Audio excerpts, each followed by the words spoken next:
My name is Ian Lang, and it's amazing because I thought I was going to be talking about this book, but I didn't have a copy, and they just came today. It's the second edition of this Ice Age Mammals in North America, the big, the hairies, and the bizarre.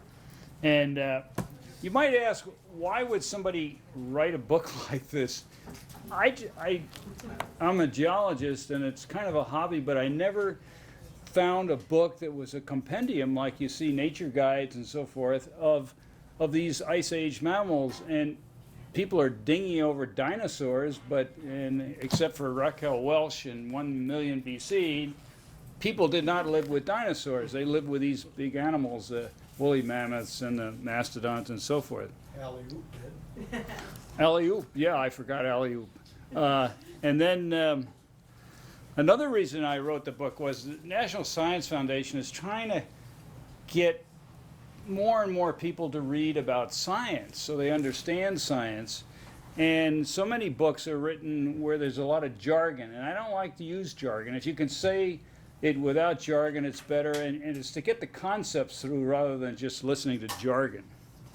So the first edition came out in 2002, and since 2002 there's been so much new DNA information on these animals, and I also discussed the first humans into the Western Hemisphere, and there's a lot more information there, and where do they come from, and so forth and so on. So I got involved in this thing, and it was really fun getting back involved in this and to find out what information is available. So the second edition, which looks just like the first one, has got a revised several places, including the references in the back. So I reference everything so you can go back if you want and find whatever particular thing you're interested in, subject matter. Well, let me see here. A couple of things. The distribution of the continents allowed for the distribution of the animals. And so an integral part of this were the ice ages, where sea level was down up to 300 feet. And so you could have walked from Siberia to Alaska without getting your feet wet. And of course, that's what the animals did. So I discuss in the book something about plate tectonics and the position of the continents. And we're only dealing with the ice ages ended officially about now, I think they're saying 11,000 years ago. Used to be 10,000, what's 1,000 years, whatever. But that's when the animals went out in a mass extinction. So we're looking at a mass extinction not as great as when the dinosaurs went out at about 65 million years ago. But there's a lot of, but these big animals did leave the scene, and they did interact with humans. There's a lot of kill sites where they can find spear points and everything else and butchering. So humans certainly had a part to this extinction. And people are still arguing over what killed off the dinosaurs and what killed off these Pleistocene animals. And some of them were huge. I mean, there were ground sloths that were the size of elephants. And if you've seen a sloth today in Central America, they weigh up to about 12 pounds, and they're maybe this big. And they live in trees upside down.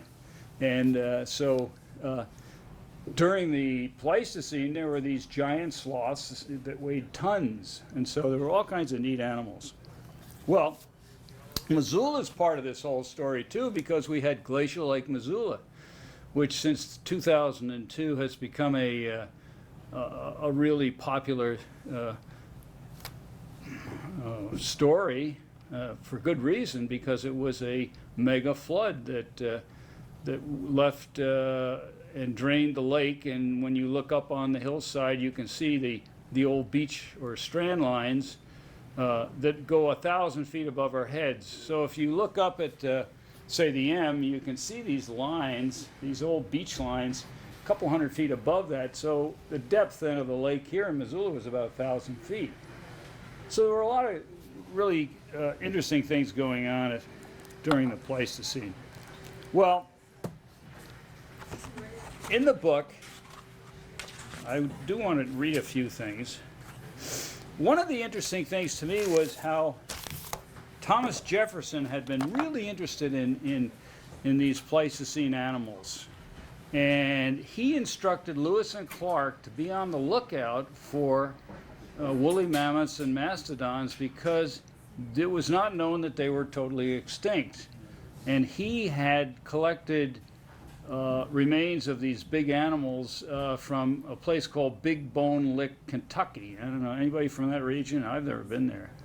But anyway, they were collecting the bones of these huge animals, and so he told Lewis and Clark to be on the lookout to see if any of these animals were still alive. So I mean, and that was in 1804. Well, there was a kind of interesting about this because Jefferson had, if I can find the right page here. Jefferson had a spat going on with a French geologist who had been discovering these huge dinosaur bones in the Paris Basin. And his name was de Buffon. I don't know whether I said the name correctly or not, but this guy, who was a very famous European paleontologist and worked on dinosaurs, he thought that everything in the United States was a little inferior to Europe and so forth. So Jefferson was out to prove him wrong, and once they started finding bones of these Pleistocene animals, he then instructed Lewis and Clark to look for these things in the West. And so what I've done here is, what's interesting to me was what was said. Why was President Jefferson interested in these beasts? It was in response to pronouncements from the famous French naturalist Georges Louis Leclerc, God, the name goes on, de Buffon, who lived between 1707 and 1788. And this guy had described giant dinosaur bones that had been discovered in the late 18th century in the Paris Basin. He wrote in the 1760s and 1770s that New World things, people, plants, animals, and even savages were smaller and more feeble than those found in the Old World. De Buffon later admitted his folly that this was not true. And this led Jefferson to refute these notions, stating in 1782, and send a moose specimen to Buffon. And this can be found in notes on the state of Virginia for 1803. Well, this is what, let me find the right page. This is what Jefferson told to Lewis and Clark, or Lewis.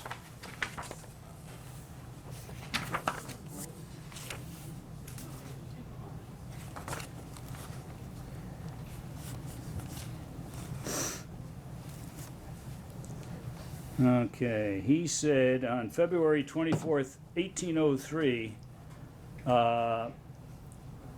it happens that we are now actually sending off a small party to explore the Missouri River to its source, and whatever other river headings nearest with that run into the Western Ocean, to enlarge our knowledge of the continent by adding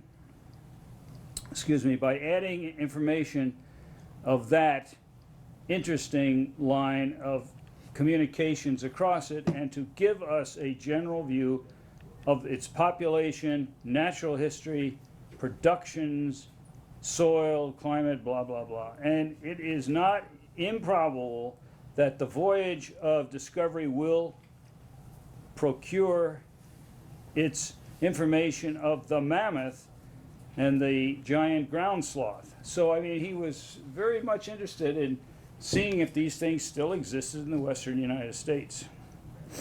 Let's see, what else? So, Jefferson was very interested in this thing in terms of whether these animals were still alive. And subsequently, we found out that they all kind of went out about the same time, somewhere between 11 and 13,000 years ago. And I'll get to the extinction part here in a little bit. Well, another interesting thing that that went on was what's called the Great American Interchange, and that is when the land bridge connected South America with North America through Panama and that part of the world. That dates to about 3.5 million years ago. Some people want to push it back a little further, but that allowed these big marsupials and sloths and things like that to walk to North America, and it also allowed, of course, the carnivores, the saber-tooths and cats and elephants and so forth to walk to South America. So about 3.5 million years ago, that land bridge arose. But some of the animals were actually making the trip earlier than that. They were rafting on vegetation and so forth to the North American continent.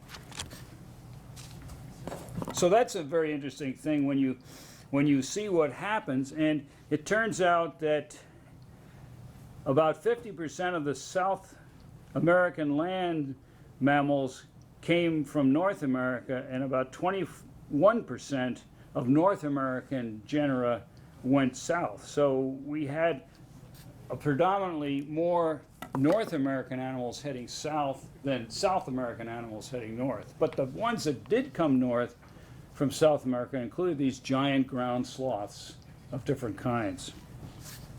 Now, the Pleistocene is the time that we're talking about. The ice ages is also called the Pleistocene. The initial date of that is unknown, but it's somewhere like 2 to 3 million years ago, and the ending date is something like 11,000 years ago. Pleistocene means most recent, and it was a term coined by Lyell, who has been called the father of geology, and he wrote Principles of Geology, and I think it was published in 1833, something like that. But he coined the term Pleistocene, which is the latest. And this Charles Lyell was an Englishman, an English geologist, and he lived between 1787 and 1875. So he had a nice long life. And another interesting point was, until Louis Agassiz came along, people had no conception that there was an ice age. Louis Agassiz, who was a Swiss national, was looking around Europe, and he would go up into the mountains and he would see these great big boulders, and he would see the glaciers, and he would ask people about it. And the shepherds said, oh, the glaciers at one time were much bigger than they are today. And all those boulders you see and all that stuff lying around was all brought down by the glaciers, and then they melted back. And the shepherds of these animals, the sheep and so forth in the Alps, were absolutely correct. And so Louis Agassiz, as a young man, announced that the world had gone through a massive ice age, with the ice spreading out from the North Pole south and enveloping the world, because he was in Europe, in this shrouded fog and icy fog. And it did not come from the North Pole because there's no land up there. It actually originated in the Alps and in the mountains and just spread out and covered Europe at that point. He was offered a job at Harvard, and he learned English on the boat ride over, and lectured in English at Harvard towards the latter part of his life. So, and as he marched around the United States, he saw that the United States has been glaciated too. Long Island is a moraine, and Cape Cod, these are all glacial features and things like that. So he did a lot of geology in the United States before he went back to Europe. Well, then it subsequently was found that the Earth has undergone many times of glaciation. Something like 6 times the Earth has gone into a major period of glaciation. And that today there's about 10% of the land mass, something like that, covered with ice. During the Pleistocene, it was up to about 30%. I mean, there was an ice cap over Yellowstone, and the Sierras had an ice cap on them, and ice got down and covered Seattle and Olympia, Washington, and it was a major thing, and most of Canada was covered by ice. And so that brought up other problems. Okay, if this is covered with ice, how did these animals, these big animals, come down and and come from Europe and get down into the lower United States.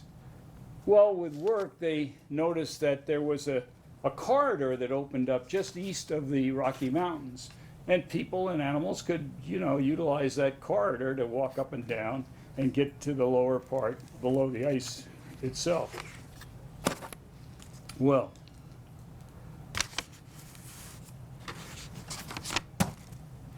I haven't even had a chance to look at the new copy here, so I have to look at these notes that I took on my old one. So bear with me while I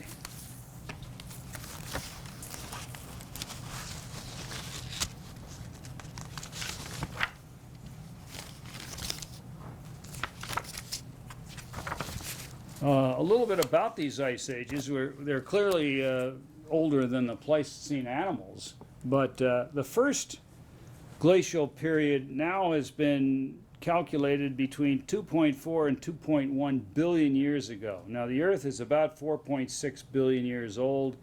The oldest life that's been documented dates to about 3.5 billion years. So there was life of sorts, very primitive life, such as blue-green algae and things like that, way back into the early days of the Earth, but not all the way back to the beginning. The oldest rocks that have been dated date to about 4 billion. So the Earth's 4.6, the first actually age-dated rocks using absolute age dating, dated 4 billion, and then the first life that we can document dates to about 3.5. And so this ice age, known as the Huronian, lasted between about 2.4 and 2.1 billion years ago. And the evidence has been found in Scandinavia. The second was the most widespread, and it was called the cryogenic, and it lasted between 850 and 630 million years ago, so a long time ago. The third was called the Andean Saharan, and that one was between about 460 and 420 million years ago, so it's still a long time ago. And then the fifth was, let's see, the fourth was that. Oh no, then we have the fourth, which is the Karoo, and this one evidence comes from South Africa, from the Karoo formations of South Africa. And then the youngest one is the Pleistocene, which goes from about, we still argue about that one, but something like let's just say 2 million to 11,500 million, 500,000 years, 11,500 years ago. So it just ended. Geologically, that's yesterday. For us, it seems like a long time ago.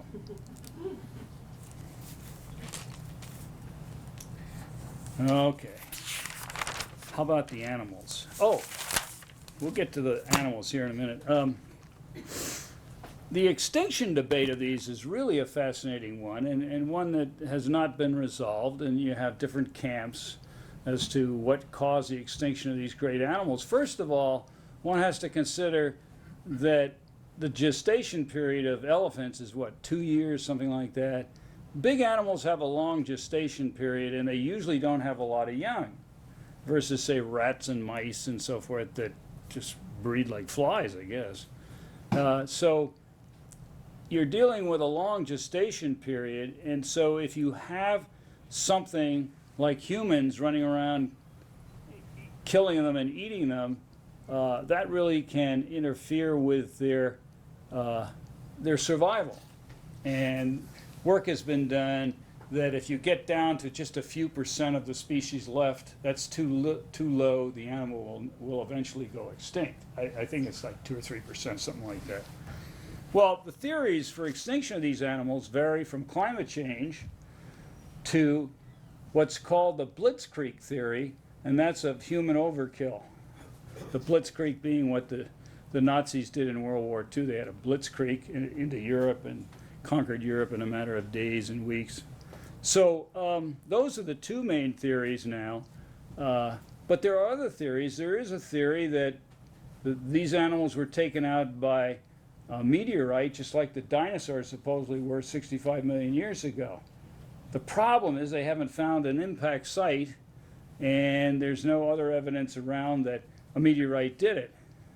Another theory that I talk a little bit about in the book deals with disease, because if there's a disease that spreads around and these animals can't fight it and die, that's a good one. But there's no evidence been found in remains of these animals that disease had anything to do with it.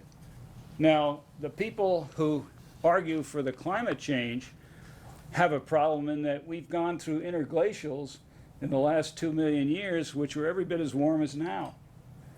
So, and the animals made it through, including polar bears.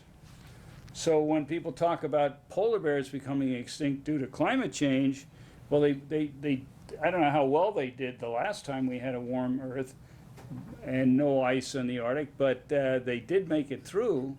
So my favorite is the Blitzkrieg theory that, and the way it was formulated is if you took and you had 1,000 people who came over from Asia in Edmonton, Alberta, and they spread south, they could be in Terra del Fuego at the tip of South America in 1,000 years, and if they were just preying on the big animals, because the big animals would supply them a lot of meat for a long period of time, they could be healthy and so forth. So that theory makes a lot of sense. But the people arguing against it say, well, yeah, but we don't have a lot of kill sites, but we do have at least 15 or so major kill sites of these big animals. And there are places where, for instance, around I think Olympia, Washington, where they've actually found remains of a mastodon that had an arrow embedded in its hip bone or something, and it was able to escape. So we know, and it healed over it. So we know that these animals were hunted, and if you have a big animal like that, it would supply a lot of meat for a long time. So extinction is open to debate. So I'm trying to think of what the best way. I have some pictures that I could show on my little laptop, and I could kind of just move around with it, and you could see what some of these animals look like. How would that be? Is there a question or something? Does anybody have a hand? See if I can find these guys. I have a question. If the disease theory, even though you don't have evidence yet, or Okay. how would DNA or genetics show light on that if we got better at it? Yeah. I mean, everybody's looking for that. It doesn't mean it wasn't the answer. It's just that right now we don't have any evidence for it. And it was because maybe disease introduced by a human population or by, I don't know. By another animal, yeah. Here's a really a mega problem, and that is horses originated in the Western Hemisphere. They populated the Western Hemisphere and then moved over the land bridge and populated Eurasia and so forth, and then became extinct here. But once the Spaniards brought horses back, they thrived here. So why did horses become extinct? That's a major, because they're very prolific. Now they're talking about control of horses in down in Grand Canyon National Park, places like that. So they clearly do well now, and they did well at one time. Ian, I have a comment about the theories, Oh, especially good. the Tierra del Fuego. So I'm an anthropologist, and I think it's really important to think about cultural patterns and lifeways when you draw the conclusion you favor. Because nobody operates that way. Where in the world's history do people just go? How many miles is it from the Bering Sea to Tierra del Well, what they Fuego? did was in generation. In other words, you'd go 30 years.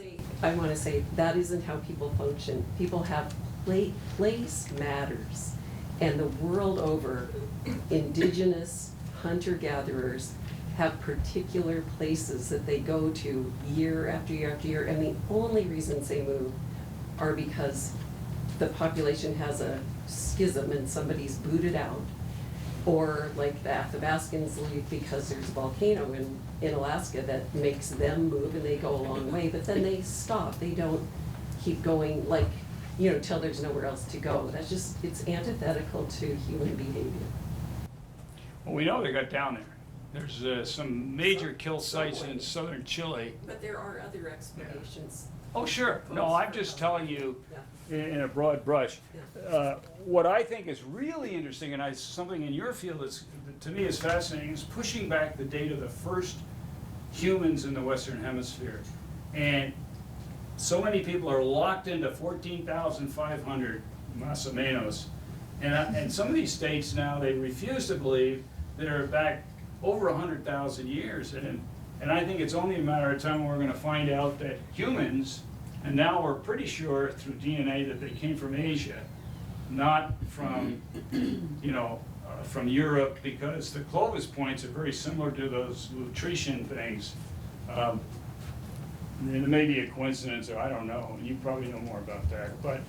But now it looks like they came from Asia, they populated, and it may be well over 100,000 years ago the first ones came.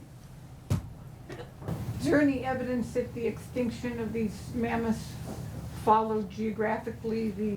There is, and I have some contour in the book Okay. of the youngest, that's only we can say is the youngest dates of the animal that died.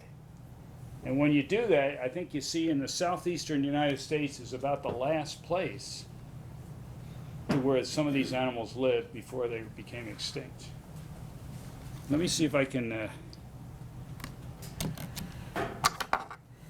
show you some of these animals.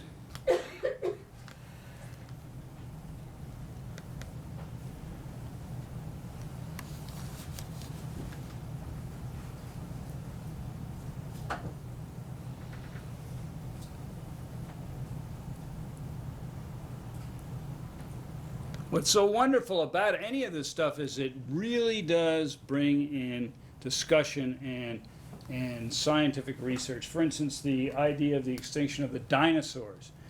That has produced more good science by people arguing for and against the extinction by dinosaurs. People have looked at huge volcanic fields like the Deccan Traps in India and places like that and prescribed those. So these kinds of things where somebody says, well, maybe it was the Blitzkrieg theory, really promote a lot of great science. So that's probably the best part of the whole thing is the other science that comes out from these great big discussions. Okay, let's see. There is a mammoth kill site in Montana, at the Lindsay Mammoth site. The which? Lindsay, and it's not well known because there weren't any stone artifacts, so for a long time nobody accepted it as an archaeological site that had people involved, but later research This is one of the ground sloths here. proved that it had been a human, it was a butchering site. Where is that? It's like Sydney area, it's a bit way out east. Because Montana has the oldest burial of a Clovis person near Bozeman. in the song. This is which one is this one? Is this the Jeffersonian? Jefferson had a giant ground sloth named after him. Can you see that from there? Yeah. Here's another sloth. There were several species of sloths. You can see it. This thing was, I think it stood about 20 feet at the shoulder. I mean, these were huge animals. Oh, the Shasta ground sloth, yeah. Yeah, okay. Shasta, right, yeah. Yeah. You wouldn't wanna run into it. No. Yeah. And then the structure of these things, now look at the bone structure of this guy. I mean, incredibly massive individuals, and they had these huge claws. And at first, in Jefferson's time, they thought they were meat eaters because they had these huge claws. Can you see that? Okay. I don't know.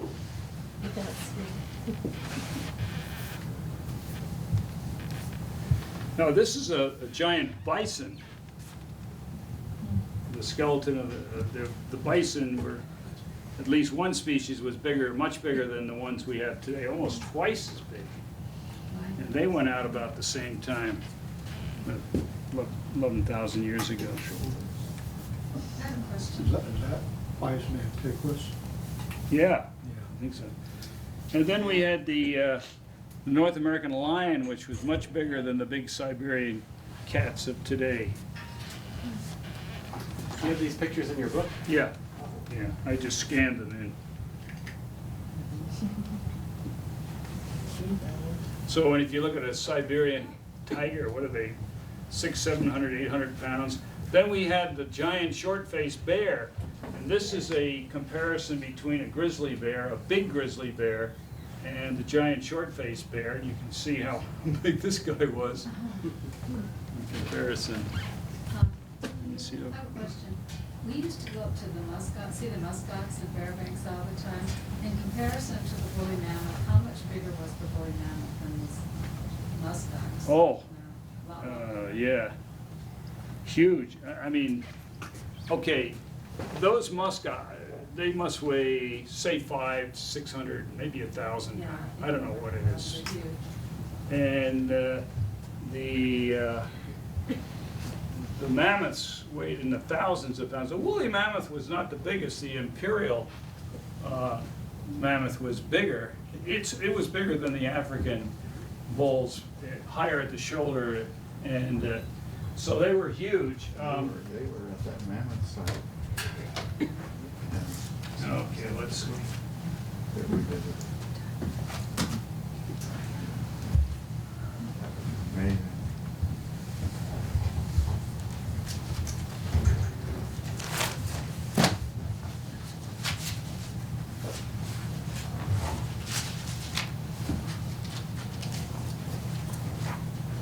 Extinction always does bring up debate as to really what wiped them out, and and we may never know for sure. I mean, I just can't see the climate doing it because these animals have been through warming and cooling cycles, and we know humans were interacting with them. So, but that may not be it. May be disease, and there may be found a microbe sometime, and we will know the answer. Okay, so in the title of this this thing today, it said volcanoes too. Did it not? What actually was the title? Woolly mammoths and volcanoes. What we can learn from them or something? I don't know whether I didn't invent that title. So From woolly mammoth. Yeah, lessons from woolly mammoths. well, okay, well one of the things that I do in the book is I have these sidebars, and one of them that I really like is size.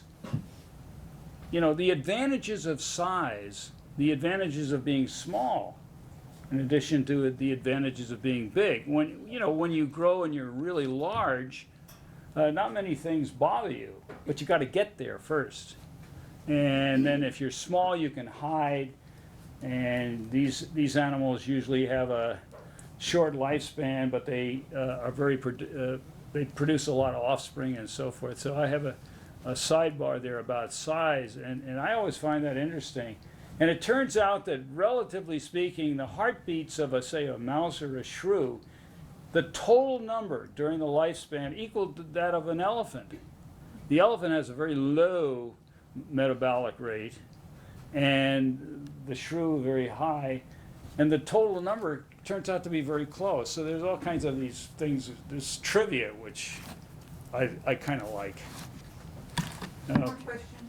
Question, yeah. Let's have questions now, and then I'll talk about the volcano thing. Is there any one or two specific DNA new finding that you had to edit your book for?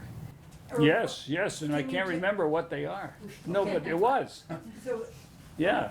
so that was mainly the reason? Well, I for think a lot of that had to do with who the first folks More of the in the human. Western Hemisphere. Okay, more of the human part. Right, Okay, yeah, right. okay. Because the big argument when I wrote that was, did they come by boat across the North Atlantic from ice flow to ice flow and whatever and get into eastern Canada, or did they come from Asia? And we had both schools of thought, and I think DNA, and you can correct me if I'm mistaken, but I think it looks like they really did come from Asia. Okay, but nothing really in the mammoths and the animals with the DNA? Well, they're really trying to reconstruct a Okay. woolly mammoth.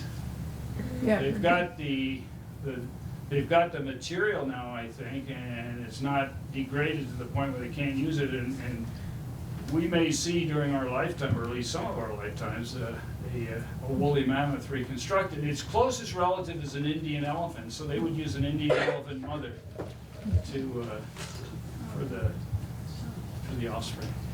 I know you're not a veterinarian, but I'm just wondering, how likely is it that a single disease or microbe could wipe out all these different species of animals?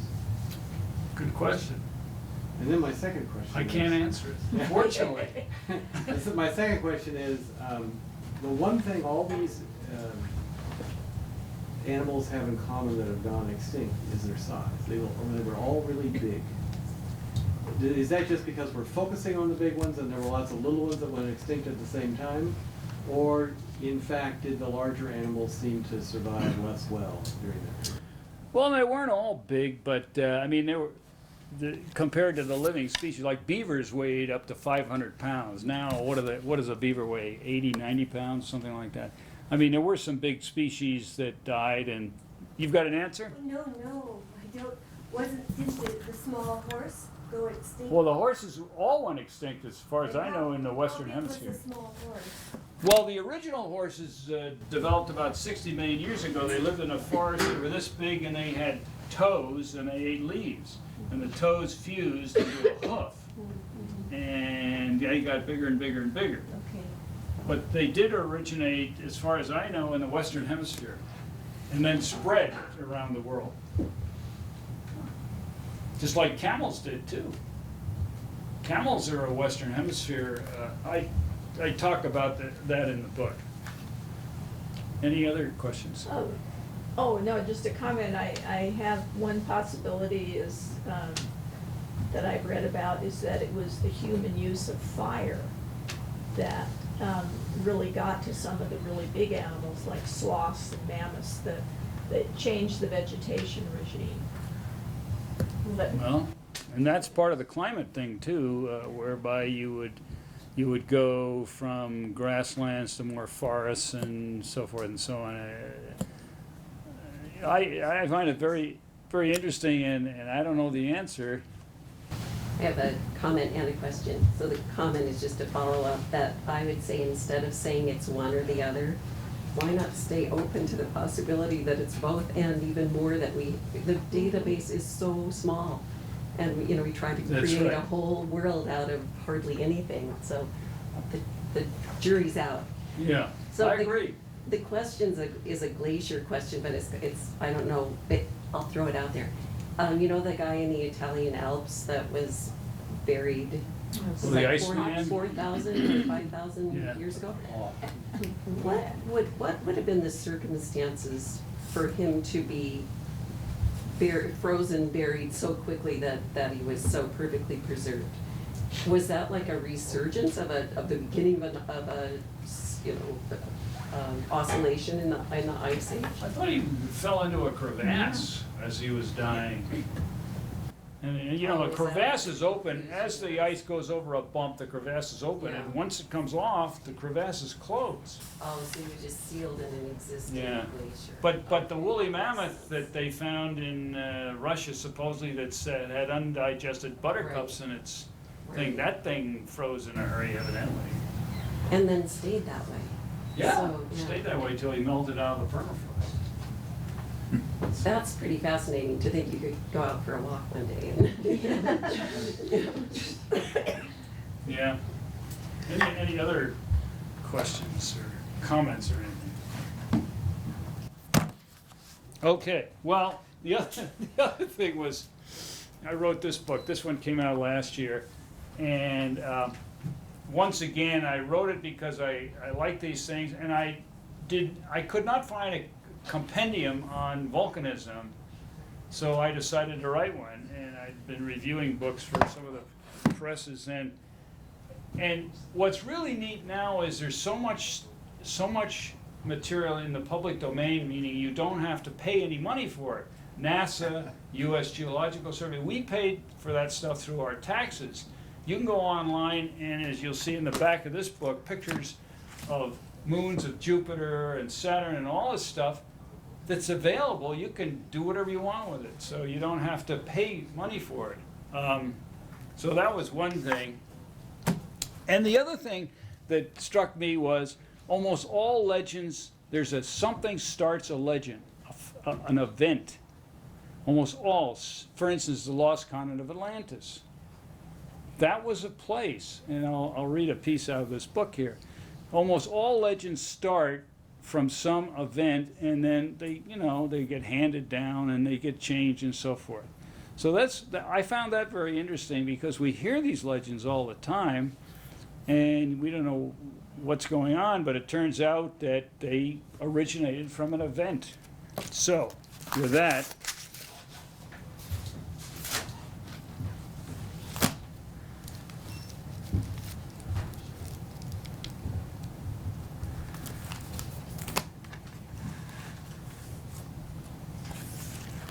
okay.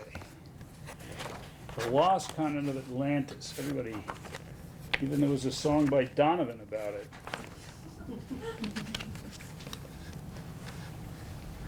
And what got the lost continent of Atlantis going was Plato. He wrote about it, and so I've got on page 4 here from the Critias. Within the Critias, the second in a series of 3 dialogues by Plato is the description of Atlantis. Here Critias is talking with Socrates and it's just terrible, these names. And this other guy, okay? We join them, as Critias says, let us remind ourselves that if it is all 9,000 years since the general war, of which we are now to relate the course, was declared between, of course, this is writing, remember, from Critias, which is a Greek guy, and this is a translation.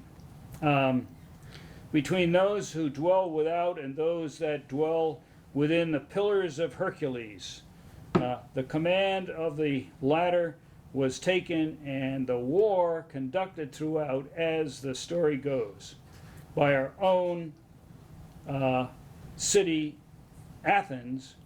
The leaders of the other party were kings of the island of Atlantis. Atlantis, as you will recall, was once, we said, an island larger than Libya and Asia combined. Now we got to go back to that particular time, because the greater world was the Mediterranean Sea. So a sizable island could be a continent in those things, and that's one thing we fail to do, is to think about the scale at the time. Okay, so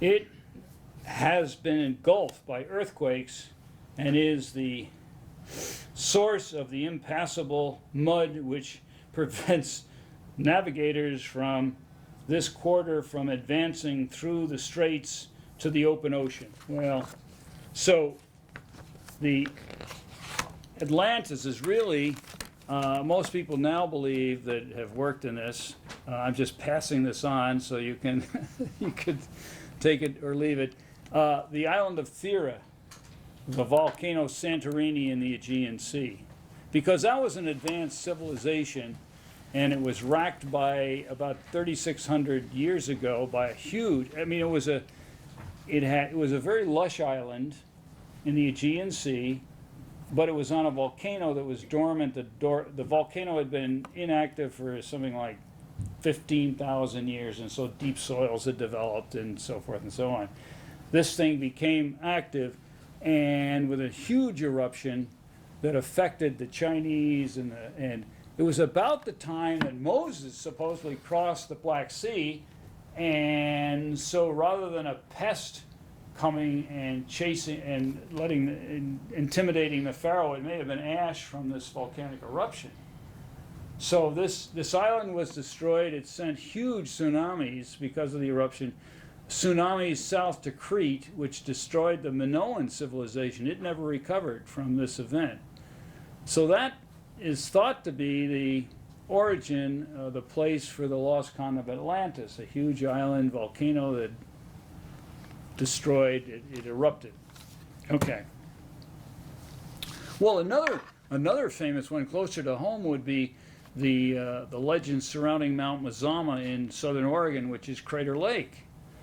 The Indians there had legends about this, the fighting between kings. One king was up on Mount Shasta and one was on Mount Mazama and so forth, and they had this big battle, and then eventually the king on Mount Shasta helped the people and they survived, and the mountaintop fell in. Well, the early work of geologists on that mountain, that Crater Lake area, had it as a big explosion and the whole thing blew up. Well, the Indians' legend was correct, because what happened was there was a big eruption.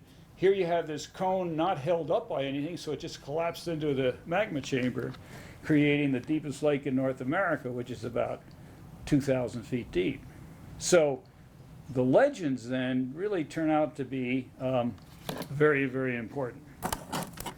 What I've done in this book is to talk about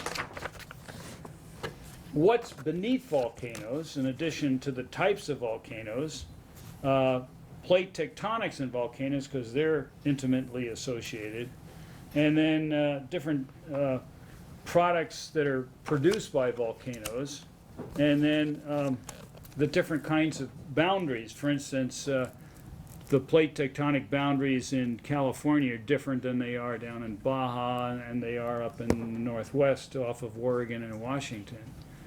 And then I actually have a diagram in here of the Mexican situation, which you can see how that earthquake was generated that struck, those two earthquakes that struck Mexico in the last, month or so. So I try to bring the person to the,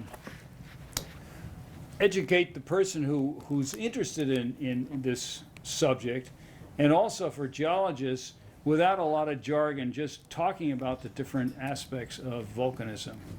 And one of the things that's very interesting to people are places like Yellowstone. Well, that's a hot spot. It's far from the Cascade volcanoes, which are there for a different reason. So I talk about hotspot volcanism. Hawaii's a hotspot, Yellowstone's a hotspot, why they are, the ideas, once again, the theories as to why we have them, which may or may not be true. And I try to use a lot of sidebars, so you can go into some detail if you're interested in different aspects of these things. And then the largest eruptions come out of what are called calderas, or big, huge structures like Yellowstone and like Mount Mazama. And then I also talk about, as a chapter on large igneous provinces, when you drive from Missoula to Seattle, you go across the Columbia River and you go down through that series of horizontal lava flows. It looks like you're in Hawaii at times. I talk about those things. There's none active today in the world, but there are a lot of those provinces in the world, including our own out there in the Columbia River. And so I talk about those. And then actually the generation of magma. You know, why is this stuff, why does it form? Where does it form? That's going to affect your, is that okay? That's a pickup for the thing there, which I just dropped. Okay. Something that I am familiar with, and that is resources related to volcanoes. So I start from the crater on down, looking at the kinds of resources that have been extracted from volcanoes. For example, until about 1890, most of the world's sulfur came out of Mount Etna in Sicily, and then a German immigrant developed the Frasch process, whereby you'd pump hot water down into salt domes and sulfur would come out, and that put the Sicilians out of the sulfur business, so they went into the mafia, had a chance to get going there. And then Mount Adams in Washington State, they also mine sulfur from the top there. So I talk about the different types of deposits, mineral deposits from the crater on down. And so when you look, for instance, in Utah at the Bingham Pit, when you're landing in Salt Lake City, that's in the roots of an old volcano right there. So I talk about these things on the way down, because volcanoes are very instrumental in forming lots of different types of mineral deposits. One of my favorite chapters is volcanoes and climate. I mean, the big question is, we know volcanoes can change climate over the short period. Can it change the climate over long periods of time? And so I get into that, and once again, not everything is in, but it looks like definitely we know all the short term. Pinatubo, which erupted in the Philippines in 1991, cooled the Earth's climate down by about 0.5 degree for several years. We had spectacular sunsets here in Missoula. If you lived here, red sky, you thought you might be in Los Angeles or something like that. That's because of the particles that came out of Pinatubo in 1991. A huge eruption that was Clark Air Force Base was built on the side of it, and they evacuated that, and they saved thousands of lives when this thing went off. But it was a gigantic eruption, maybe the largest of the 20th century, and it did affect the climate. So the big question then was, well, can it affect long term? And the first person to talk, well, the second person to actually think that volcanoes can change climate was Ben Franklin. Ben Franklin was in Europe. The United States was a brand new country, and there was a huge eruption in Iceland in 1783. And Europe was really suffering because of this sulfurous smog was going over, around Europe, especially France and to the north of there. And so Ben Franklin surmised and theorized that was due to this eruption. And so he was actually the second person to say, or to postulate that volcanoes could change the climate. And he was absolutely right in that particular case. Well, for instance, Yellowstone, if it had a really major eruption, could that really affect the climate for a long time? We know it would affect it for a short term, but could it affect it for a long term? We don't know, but I have a chapter on that, because that's a fascinating and timely subject.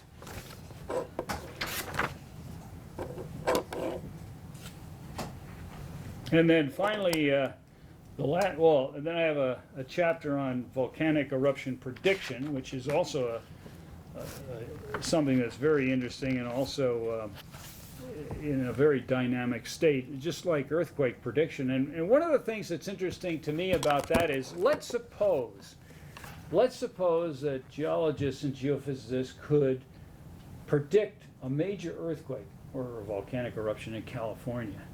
Let's suppose that they said, well, next Tuesday at 3 o'clock in the afternoon, there's going to be a major earthquake on the San Andreas Fault.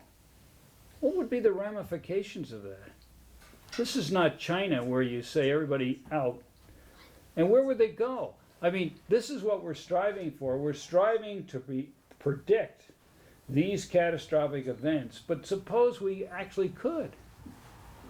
It's a sociological problem more than just a physiological. And let's suppose that the prediction was off, that it was a day earlier, or 3 days later, or whatever. I mean, can you imagine the lawsuits and everything else in this country? And then where do the people go? Where do people go in LA? Who wants to pump gas and keep looters at bay while everybody else is in Nevada somewhere gambling? I mean, it's an amazing, but that's what we're trying to do. We are trying to predict these events. So if we get, it's a major problem. Anyway, I addressed that in there a little bit. And then finally, volcanism in the solar system. I mean, that's fascinating. We're learning more and more about it.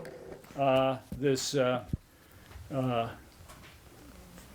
Voyager 1, which went by a a moon of Jupiter, Io, in 1976, went by as a volcano was erupting on that moon. That's the first time we ever saw anything erupting outside of Earth. And it turned out it wasn't erupting the stuff we see around here, it was erupting sulfur. So it was an eruption of a sulfur material from Io. And so now I have pictures of Olympus Mons on Mars, and the largest volcano in the solar system, and things like that. All this stuff is in the public domain. It's just wonderful. So you can go and get that stuff and do whatever you want with it now. So let's see if there's anything else. Oh, I did want to read you a little bit about Crater Lake. The legends there. Yeah, find out where it is.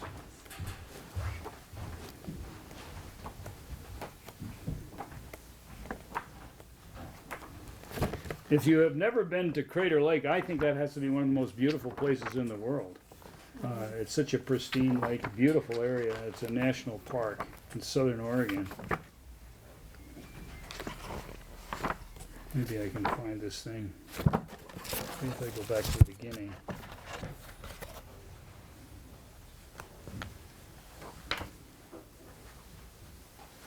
Any questions while I'm trying to thumb through here?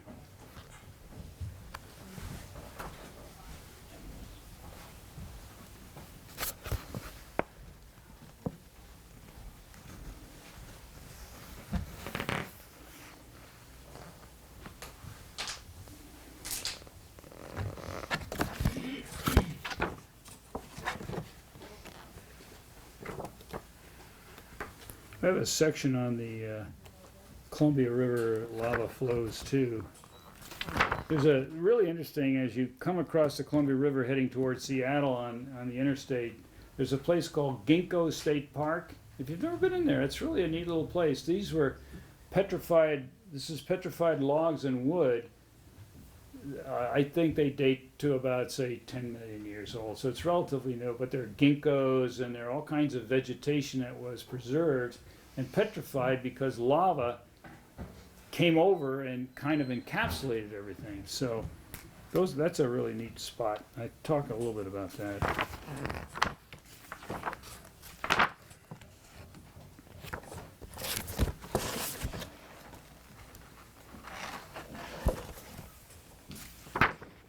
Oh, maybe I'm not going to find it. I know it's in here somewhere.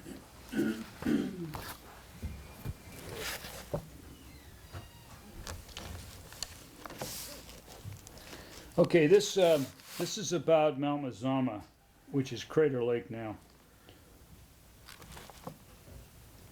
This was a legend told by an old Native American to an army guy about 1850. And they were wondering about the origin of this huge lake that sits on the top of the mountain there. This legend was told to and recorded by Army soldier William Covig, stationed at Fort Klamath in 1865, by an old Klamath Indian chief named Lactae. He began by saying that once upon a time, long ago and far away, his ancestors lived in rock houses in the region.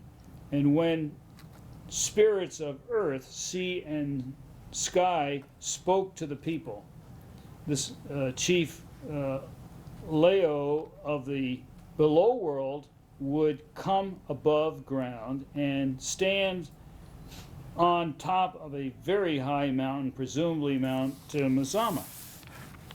One day, Chief Leo observed a beautiful young woman. There's always a good-looking gal in here. A young woman, Loa, and asked her to accompany him down into the underground lodge. In return, the chief offered Loa eternal life.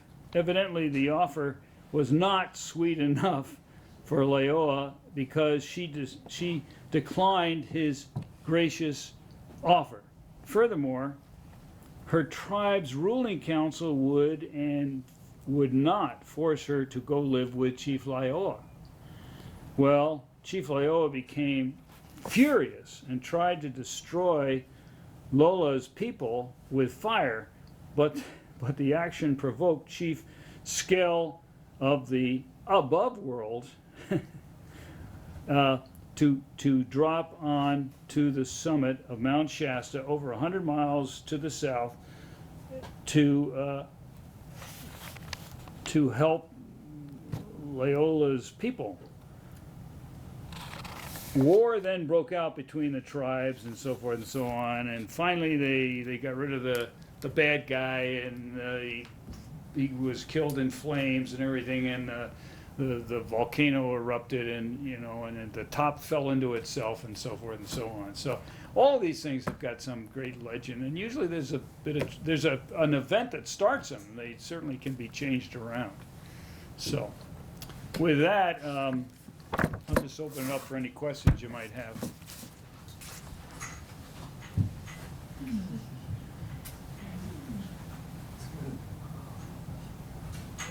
Some paleontologists have associated basalt flows, really large basalt flows like the Deccan traps and the Siberian traps, with mass extinctions. Is there a mass extinction event that's correlated with the Columbian Plateau? No, because it's Basalts. not, the largest of all of those is the one in Russia. Yeah, yeah. And the Deccan traps are much bigger than the ones that we see when you drive to Washington State. Oh. I mean, they're big, but not on the order, the others are orders of magnitude bigger, larger. And the biggest extinction of all of animals was the Permian extinction, which is what, 225 million years ago or something. And that correlates pretty well with that big outpouring of basalts in Russia.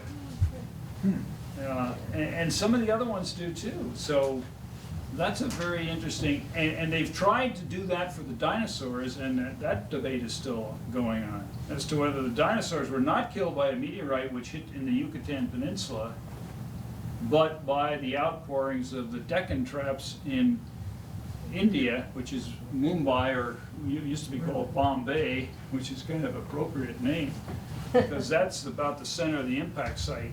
Really? Excuse me, the center of the outflowing of The basalts, outflowing, yeah. which several people have suggested was the result of an impact. So you can get it all together. Yeah, there was somebody who had a theory that the Yellowstone hotspot was actually started way over in Oregon. It was, by we impact. know it started around McDermott, Okay. and it actually can be traced further west than that. So if you think about it, if you think about a candle, and you think about North America moving at about 4 centimeters per year to the southwest, you get a track which takes you right to where Yellowstone is today. So there are these craters or calderas that get older and older and older and older as you go to the southwest from Yellowstone. And the original thinking by some people is that a meteorite started it, it wounded the mantle, and this thing has been festering ever since. Well, I don't know. But definitely, clearly there's a track of these things to the southwest from Yellowstone. And then if you project into the future, I think in about 3 million years, this hotspot will be under Billings. Oh. I mean, it's on target. Cool. Yeah, but we don't have to worry. When you mention, excuse me, go ahead. Who got interrupt? Nobody. You. Okay.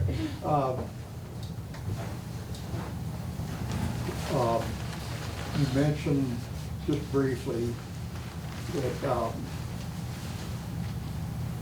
the interest in Lake Missoula really took off in 2002. What's significant about 2002? Was there I a don't know. book or something? Well, I don't know why it took so long for people to get excited about it, because that was one of the biggest arguments of the 20th century. I mean, it brought in professors from Yale and all kinds of places arguing both for and against this glacial Lake Missoula, and then the outpouring across creating the scablands of eastern Washington. And this one fellow from Yale, he just could not accept that. And they had this big meeting out there in 1952 or something like that. And he argued against it, but basically nobody disputes it now. Yeah, right, I know, but I just wonder what the significance of the year 2002. Well, that's when my first edition came out. Okay. Okay. I don't know, that's a good question. Never mind. Yeah, I'll go on that. I'll think about it later.